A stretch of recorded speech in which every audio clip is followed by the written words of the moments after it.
Good evening, friends. Last over of the match, last paper of the exam.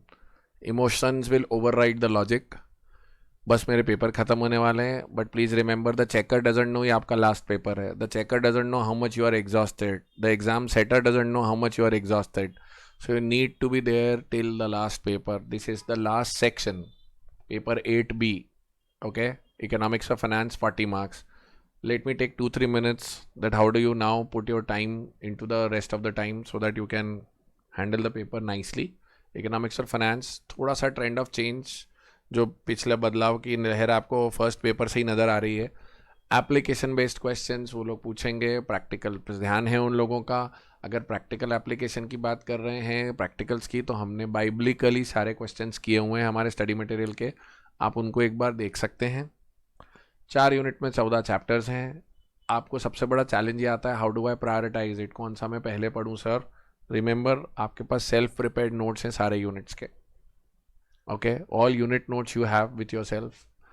आपके कुछ mock test papers हैं जो शायद आपने अपेयर किए हैं, कुछ ने नहीं भी किए हैं, तो mock test paper along with solutions मैंने अपलोड करके रखे हैं. आपके मॉड्यूल आपके ऐप में आप जाके डाउनलोड कर सकते हो. इकोनॉमिक्स फॉर CACS में से वो इजीली डाउनलोड हो जाएंगे. उसके सोल्यूशंस भी, वो सोल्यूशंस देख लीजिए, काफ़ी हद तक चीज़ें सॉल्व हो जाएंगी.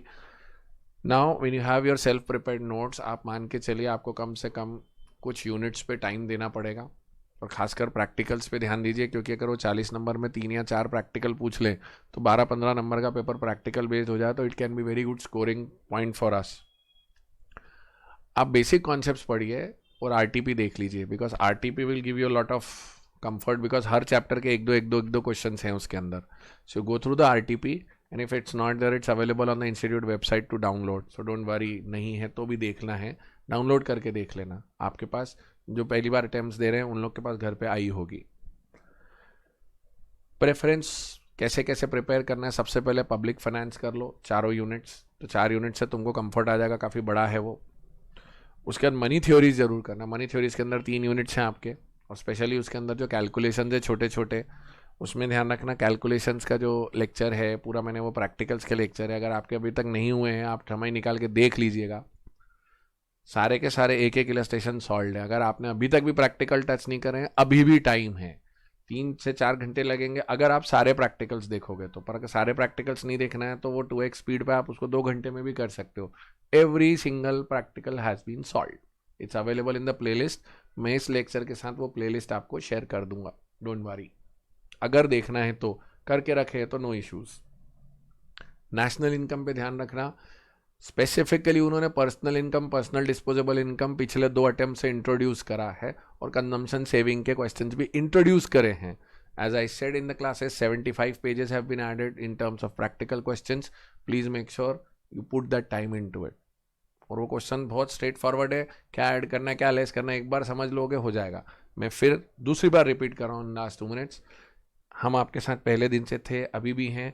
आपने अभी भी अगर प्रैक्टिकल क्वेश्चंस नहीं ट्राई करें हैं, मैं वो प्लेलिस्ट दे दूंगा, उस प्लेलिस्ट से आप कर सकते हो. सो इन्वेस्ट, जिस दिन आप पेपर दे के आओगे SM और EIS का, उस दिन उसको निपटा के रख लो. So then next full day you have for FM as well as then theory of economics. International trade के यूनिट इस सीक्वेंस में पढ़ना. आप सबसे पहले चैप्टर 2 पढ़ना, चैप्टर 3 पढ़ना, फिर चैप्टर 1 पे आना, और चैप्टर इंटरनेशनल ट्रेड सबसे आखिरी में. उसके भी यूनिट का सीक्वेंस होगा 1, 2, 5, 4, 3. सबसे पहले मैं ट्रेड थ्योरी, सेकंड के अंदर टैरिफ्स, 5 के अंदर एक्सचेंज रेट डिटर्मिनेशन, 4th और 3rd के अंदर वो WTO के प्रिंसिपल्स और एग्रीमेंट्स हैं, वो सबसे लास्ट में करेंगे हम लोग. Okay, so make sure and on the day of exam remember, शांति से क्वेश्चन पेपर पढ़ना है आपको. पहले 15 मिनट इसी के लिए दिए हैं. आप लास्ट पेपर के एक्साइटमेंट के चक्कर में ओवरराइड मत कर देना अपने कंसंट्रेशन को. बस पेपर खत्म हो रहे, बस पेपर खत्म हो रहे हैं, हम इंजॉय करेंगे, but after the bell rings तब तक इट्स नॉट ओवर. छोटे छोटे एजम्पशंस का ध्यान रखना. मन में जो है वो पूरा पेपर पे लिखना, समझना. मैं ऐसा तो नहीं कुछ सोच के क्या लिख रहा हूँ, ऐसा नहीं होना चाहिए. And once again I repeat, lengthy answer does not mean a good answer. वो टेस्ट करेंगे, आपको ज़बरदस्ती पेजेस भरने की ज़रूरत नहीं है. Think logically, write precisely, it's fine. Okay, so don't worry. This is the time for your freedom. This is the time for your tapasya to get rewarded. Remember, you have done all the hard work, and if you have come to the last level, you are a winner. God bless you. All the best.